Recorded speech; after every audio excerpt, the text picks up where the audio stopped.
Bonjour à tous et bienvenue dans ce nouvel épisode de Business Africa avec moi, Ruth Lago. Au sommaire de votre programme d'économie, la COP26. Combien de milliards faudrait-il allouer à l'Afrique pour répondre à la lutte contre le changement climatique ? Selon les négociateurs du continent, les 100 milliards décidés à Copenhague en 2009 sont obsolètes. Faut-il suspendre le paiement de la dette africaine aux créanciers privés ? Un rapport d'Oxfam tire la sonnette d'alarme sur la responsabilité des banques françaises dans le surendettement des pays africains. Elles détiennent 60% de la dette du continent. Enfin, en Côte d'Ivoire, l'industrie du thon est en crise, en cause la rareté de l'espèce destinée à l'exportation. En conséquence, des milliers d'emplois se trouvent menacés par cette situation.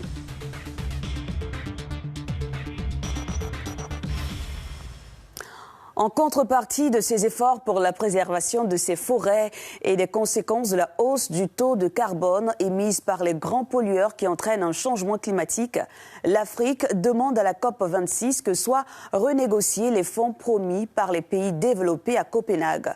Selon les négociateurs, il faudrait un peu plus de 1 000 milliards de dollars par an pour répondre efficacement à l'urgence écologique de la planète. Les pays africains comptent bien faire de la COP26 une tribune pour inciter les pays développés à tenir leurs promesses financières afin d'aider le continent à faire face au réchauffement climatique. À la conférence climat de Copenhague en 2009, les pays riches s'étaient engagés à apporter d'ici à 2020 100 milliards de dollars par an en aide aux pays en développement pour lutter contre le dérèglement du climat. Cette somme, selon les négociateurs africains à cette conférence, devrait être réévaluée. Il faudrait selon eux plus de 1 000 milliards de dollars par an pour permettre au continent de répondre à cette urgence climatique sans exploiter ses ressources naturelles et se tourner vers les énergies renouvelables. Le continent dispose de plusieurs arguments, comme le bassin du Congo, deuxième poumon écologique du monde, soit 240 millions d'hectares de forêt, et pour lequel l'Afrique centrale réclame 150 millions de dollars. En 2015, près de 200 pays s'engageaient à réduire les émissions de gaz à effet de serre. 6 ans après l'accord de Paris, ces promesses ne sont toujours pas à la hauteur du défi climatique. Je reçois le président du groupe des négociateurs africains à la conférence sur le climat à Glasgow, M. Tanguy Gaouma. Merci d'avoir répondu à notre invitation. Bonjour, et c'est moi qui vous remercie de m'inviter au nom de l'Afrique à cette émission. Alors, M. Tanguy Gaouma, vous participez à ce sommet en Écosse. Quels sont les sujets prioritaires que vous défendez à cette rencontre ? L'Afrique a demandé que soient intégrés dans l'agenda de la COP26 3 éléments particuliers. Des questions sur les finances, des questions sur l'adaptation et des questions sur la reconnaissance des circonstances spéciales de l'Afrique en matière de changement climatique. Vous savez que l'Afrique n'est pas responsable de la situation, par contre fait face à des conséquences immenses en termes de changement climatique. On sait déjà que s'il n'y avait pas eu le changement climatique, les tempêtes, cyclones qui sont arrivés au Mozambique, Malawi, il n'y a pas très longtemps, il y a 2 ou 3 ans, sont dues au changement climatique. S'il n'y avait pas cette hausse d'émissions, on n'aurait pas eu ces tempêtes-là. C'est le dernier rapport du GIEC qui le dit. Donc nous sommes venus ici en demandant qu'on ait des espaces de discussion pour voir comment seront pris en compte désormais dans l'agenda multilatéral les questions d'adaptation. Alors combien, selon vous, faut-il allouer à l'Afrique en guise de prime à la protection de l'environnement ? Je rappelle qu'en 2009, une enveloppe de 100 milliards par an avait été évoquée. Il faut se rappeler que les 100 milliards ne sont rien d'autre qu'une promesse politique. Dans l'accord de Paris, il est mentionné que de 2020 à 2025, les pays développés doivent fournir un support à partir d'un plancher de 100 milliards de dollars par an. Donc c'est un montant plancher. Mais à partir de 2025, il faut qu'on ait le vrai coût des changements climatiques et c'est ce que les pays en développement doivent demander.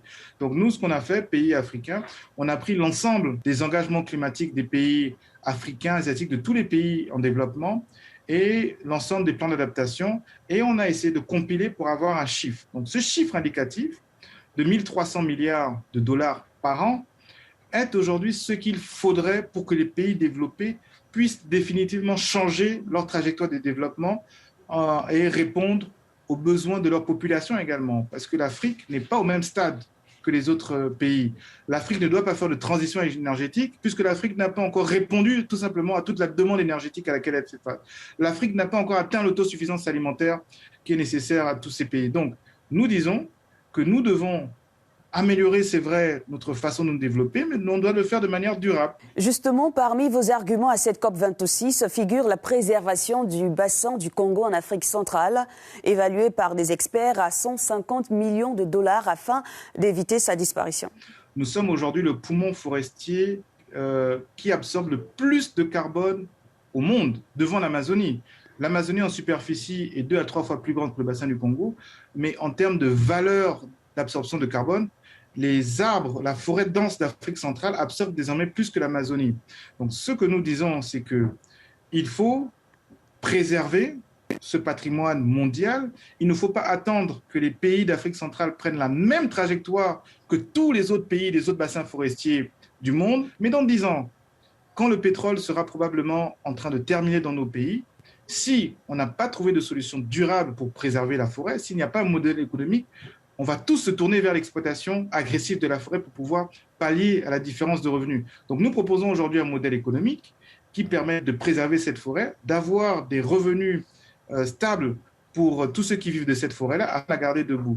Et j'ajoute que mardi dernier, les pays du bassin du Congo ont obtenu une promesse de financement d'au moins 1,5 milliard de dollars américains pour la préservation des forêts et tourbières d'Afrique centrale allant de 2021 à 2025. Monsieur Tanguy Gaouma, président du groupe des négociateurs africains, la COP26, merci à vous.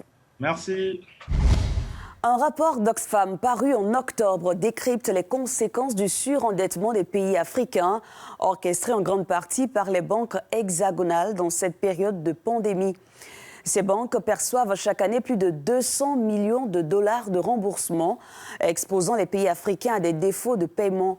Malgré l'initiative de suspension du service de la dette aux bailleurs de fonds publics, les créanciers privés restés inflexibles sont appelés à prendre leur part dans les allègements à venir. L'Afrique a-t-elle tiré profit de l'initiative de suspension du service de la dette ISSD ? D'après un rapport d'Oxfam paru en octobre dernier, la réponse est non. Adopté en urgence par le G20 en juillet 2020, l'ISSD n'a en effet été qu'une petite bouée de sauvetage pour des économies frappées par la crise de la Covid-19 selon les experts. Cette restructuration des emprunts dus aux créanciers publics entre mai et décembre 2020 a permis au continent de reverser ces sommes aux bailleurs privés comme les banques françaises. Par le biais des prêts bancaires, des services d'émission obligatoires et de l'investissement en obligations souveraines, les établissements financiers privés de l'Hexagone sont devenus maîtres du destin de plusieurs économies en Afrique, avec près de 60% de la dette. En d'autres mots, ces banques perçoivent chaque année plus de 200 millions de remboursements, dont près de 40 millions de dollars d'intérêts. Pour la Côte d'Ivoire, par exemple, où ces banques privées sont installées depuis longtemps, le paiement des intérêts sur sa dette publique extérieure était estimé à 520 millions de dollars, soit plus de 13% de ses recettes fiscales en 2019. Le rapport de l'Organisation internationale de développement recommande aux pays plus puissants de contraindre leurs créanciers privés à suspendre le paiement de la dette et à protéger les pays endettés contre les procédures judiciaires lancées par les bailleurs privés. Si rien ne change, le continent africain risque de voir disparaître la moitié de ses emplois d'ici la fin de la crise de la Covid-19, préviennent les Nations Unies. Autre chose, à présent, l'industrie du thon en Côte d'Ivoire connaît une crise due à la rareté de ce poisson et son prix qui diffère d'un amateur à un autre. Le secteur emploie des milliers de personnes qui pourraient se retrouver au chômage. Le cas de ceux de l'entreprise Heron, installée dans le port d'Abidjan depuis 1997. La crise du thon affecte leur rendement. Un reportage de Makamara à Abidjan. Le port de pêche d'Abidjan est le deuxième port thonier au monde. Ici sont débarqués plus de 300 000 tonnes de poissons thon chaque année. Mais on note désormais une rareté de cette espèce halieutique dans le pays.